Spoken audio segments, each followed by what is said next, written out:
بسم اللہ الرحمن الرحیم۔ بانجھ پن کے لیے اعمال اور علاج۔ حضرت صاحب، آپ کے بتائے ہوئے اعمال میں تقریباً تمام بانجھ پن کے مریضوں کو بتاتی ہوں اور ان کو بہت فائدہ ہوتا ہے۔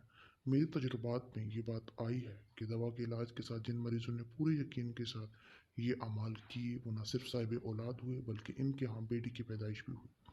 نمبر 1، بیت الخلاء کی دعا۔ نمبر 2، قرآن پاک کی آخری 6 صورتیں بسم اللہ ہر نماز کے بعد خود پر دم کریں۔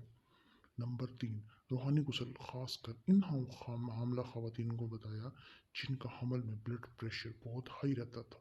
نمبر 4، پہلے 3 ماہ تک صبح اٹھتے ہوئے ہی شہادت کی انگلی سے ناف کے نیچے یا مدین 21 مرتبہ لکھنا۔ نمبر 5، سورہ یاسین کا عمل جو آپ نے حمل کے 2.5 ماہ سے 4.5 ماہ تک بتایا تھا۔